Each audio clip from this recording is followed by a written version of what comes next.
Hey guys, this is Rick User here with AirgunWeb, where we're going to tell you the facts, not fluff. Today's review product is the Air Arms TX200. Now believe it or not, I've never had the chance to shoot this rifle before. Now, I've had it in 177, but this is the 22 caliber version, and I'm pretty excited.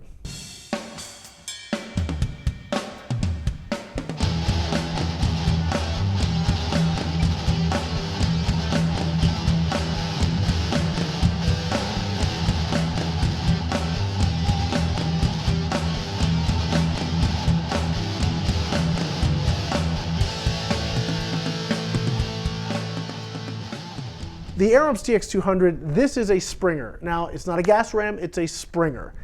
Now, you guys out there that say, I gotta have a gas ram, look, here's the deal. If you take a really cheap air gun with a crappy spring and put a gas ram in it, it's going to make that gun better. If you take a really exquisite air gun that's built well with a metal spring and put a gas ram in it, you're not adding anything, you're probably taking away from it. Now, you can argue with me if you want, doesn't matter. I happen to know this to be true, and I've shot a lot of really quality Springers, and I've shot a lot of decent gas ram guns. I'm gonna take a quality Springer over a gas ram pretty much any day of the week, just the way it is. I like the way they shoot better, maybe it's some more traditional, but it's just my preference. You wanna argue with me? No problem, go for it. Throw it in the comments, knock yourself out.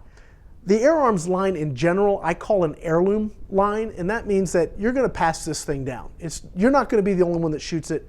You're gonna give it to your child, who's gonna give it to their child, who's gonna give it to their child. This thing's gonna be in the family for a long time because it's built that well. Now, the thing about the TX200, which I really like, is that it's a fixed barrel design, okay? So you'll see a lot of break barrels like that, and you actually break the barrel to cock it. That joint on a cheap gun wears out, and next thing you know, you've got accuracy issues. You're never gonna have that problem with a fixed barrel gun. That's really good. Now, I'm not gonna throw all break barrels under the bus, because I have some really nice higher end break barrels, some German break barrels. The barrel joint has never worn out, and they're just as accurate today as the day I got them 6-8 years ago. So that sort of anomaly is gonna happen on the cheaper guns. You probably won't see that on the more expensive guns. But on a fixed barrel gun, you're never gonna see it because the barrel never moves. Now, the way you operate this gun, first of all, it's got an automatic safety right there. You're gonna pull down on this, which is a cocking lever. It locks it into place. You've got a catch right here, which is your safety catch. You go ahead and put in your pellet. Now you're gonna depress this and return the cocking lever. Now the gun's ready to fire. Now, this stock is a gorgeous walnut stock. This is a high-end gun. It comes in right hand or left hand. It's not ambidextrous, so you get to pick which way you want to go.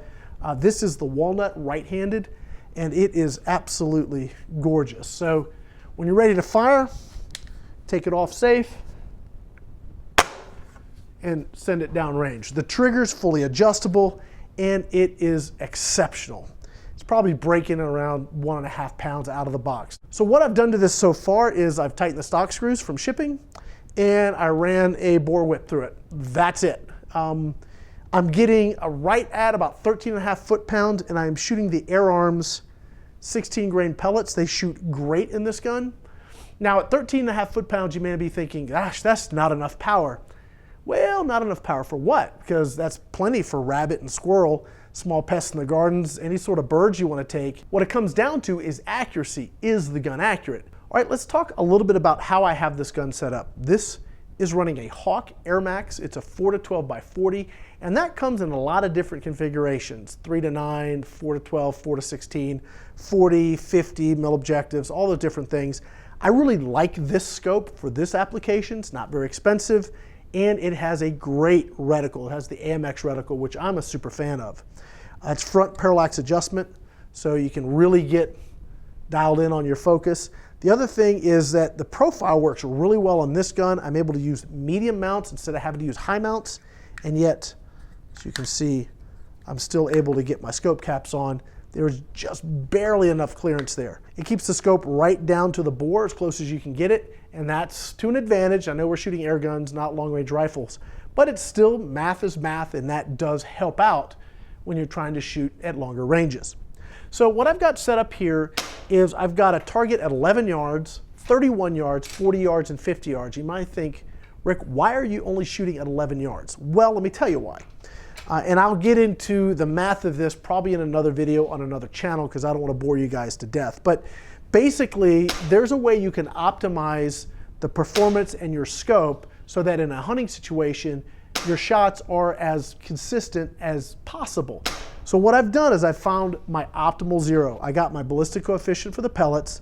I got my velocity. I used Chairgun Pro, and it tells me that about 11 yards to 31 yards, I'm going to have a, just this teeny little curve, and I'm going to be able to hit dead on 11 and dead on at 31.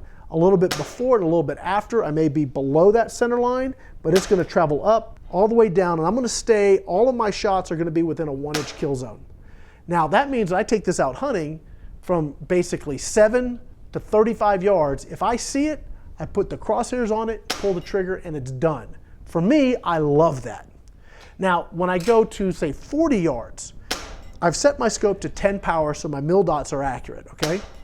At 40 yards, if I aim 1 mil dot high, I can drop most of my pellets right in the center. Now, had a few errant shots in here because springers take skill, and obviously I need to work on my skill because I'm out of practice. If you take that to 50 yards, you go 2 mils high, and you're dead on at 50 yards. Now, when you try to stretch this beyond that, I frankly wouldn't. I think 50 yards is pretty much the max that I would want to take this out and try and take game with. But from 5 to 50, I pretty much know exactly where I need to be on my shot placement, which means when I go out into the field, I'm going to be successful. All right, let's go ahead and wrap this up. The TX200 from Air Arms. Okay, so you're looking right at about an $800 list price for this product. That's before you put a scope on it. But it's worth every penny. Let me just tell you, if you love shooting air guns, if you love shooting springers, I don't know that there's a better option that brings more to the table than what this gun does. Now, you can try spending less money, go cheaper. You can probably even want to argue with me. Doesn't matter. If you haven't shot one, then you're really not going to understand the difference. I've shot a ton of spring guns. I've shot a ton of gas ram guns. Nothing that I have ever shot shoots as well as the TX200. Now, when it comes to shooting, whether it's close range, medium range, long range, there is a skill set involved. That's not a bad thing because all the things you're going to learn, follow through, hold consistency, trigger control, all of those characteristics, they're going to translate to your PCP rifles, to your rimfires, to your centerfire rifles. Shooting this is going to make you a better marksman. I absolutely love this product, and I love Air Arms as a company because they really have a passion for air guns, and it comes through in everything they build. Well, before we go, I'd like to say thank you to Pyramid Air for sponsoring AirgunWeb in these videos. When you're looking to get your next air gun, you're looking to get your next batch of air gun supplies, please do so at www.pyramidair.com and let them know that Rick sent you their way. My name is Rick User here with AirgunWeb, where we're going to tell you the facts, not fluff. Thanks for watching.